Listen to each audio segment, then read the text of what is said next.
Hey guys, what's up? It's Trent here doing a hopeful video response to Meg Smith's take on her top 5 gaming soundtracks of this generation.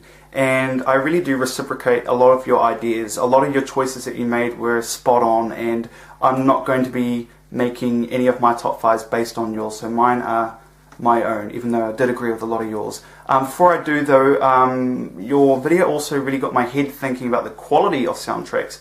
I've noticed a sure but steady decline when it comes in the quality. If you go back to last generation, for example, the PS2 era, a lot of gaming soundtracks such as the Silent Hill soundtracks 1, 2 and 3, Final Fantasy 7, 8, 9 and 10, Parappa the Rapper, Tekken 2, a lot of those soundtracks had a lot of sentimental value when I listened to me when I listened to it. If you skip forward to this generation, however, soundtracks are taking more of a backseat. People are tending to forget that it is an equally important part to the game, much like the graphics, story and the characters and so on and so forth. But this is my take on my top 5. Yeah, let's get started. So the first game on my soundtrack top 5 would be Heavy Rain, composed by Corbeil. And what I really loved about the soundtrack of this is that it was just masterfully created.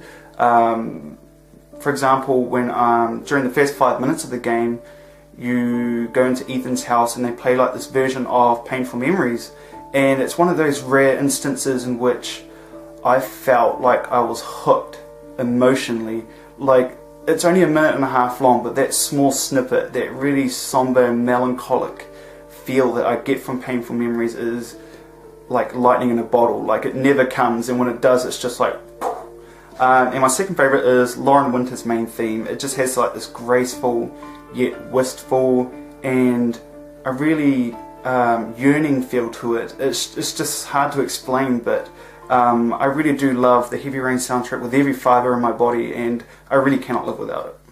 Another favourite soundtrack of mine is definitely the Final Fantasy VII Crisis Core soundtrack, composed by Takeharu Ishimoto, and Ishimoto done such a fantastic job in the score. It's exquisite to listen to. There's not one single track that I skip on my iPod. It's just beautifully consistent all around. And my favourite tracks are The Burdened. The Burdened is the part which plays when Zack and Ares are in the church together. And it's set to a very simple piano arrangement with weeping violins in the background. It's just a gorgeous piece of music. And my other favourite would have to be The Price of Freedom, which is quite similar in its arrangement. It starts off very wistful and somber, and it really picks up in the latter half with heavy guitars, strong riffs, and it's just overall, it's just exquisite to listen. Like, I really can't recommend the soundtrack enough. Another one of my favourites this year is definitely The Last of Us, and this is composed by Gustavo Santalolla, and his work is just masterful. It's just a beautiful listen. It just nailed it. It just nailed the spirit. It nailed the raw emotion given in the game, and it's just one of those rare soundtracks where I feel transported.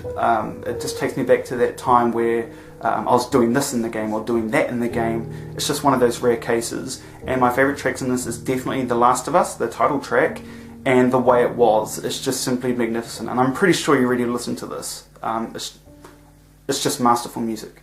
Another favourite soundtrack of mine is definitely the Heavenly Sword soundtrack, composed by Nitin, Sawhney, and my two favourite tracks on this one are the title screen and Twing Twang. And what I really like about the title screen is that it feels very surreal. It feels like an out-of-body experience. It has like this hypnotising and trance-inducing feel to it, and it's set to like a tribal beat in the background, which is quite... It sounds very unusual, but it just works beautifully.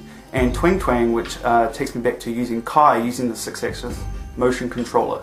It has like this really strong ethnical beat in the background, and it's set to like pulsing beats. It's just really crazy and out of this world. I just adore this soundtrack. And my last favourite soundtrack of this generation would have to be the Catherine soundtrack, and this is composed by Shoji Meguro.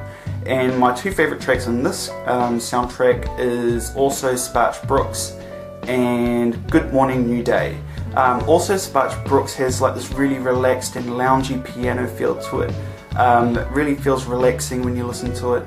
And when you listen to Good Morning New Day, it starts off very tantalising, and then it builds up to like this real zesty awake feeling. It's really hard to describe, and you have to play the game to understand the soundtrack. But yeah, it's a fantastic soundtrack, and there's a lot of horror-driven themes in here as well. So if you like that area, or if you like that sort of sound, I think you'll like this one as well. So that was practically my top 5 gaming soundtracks of this generation. I don't know if you've listened to a lot of these or consider, but these are some of the most memorable soundtracks I'll remember of this generation. Yeah, so thank you very much for your video. I really wanted to take the time to do a video response. This is only like one of 3 that I've done in my entirety. But yeah, keep up the great work. Your channel is very informative, it's very fresh. There's not a lot of people that discuss subject matters such as yourself. So yeah, keep up the great work and have a good one.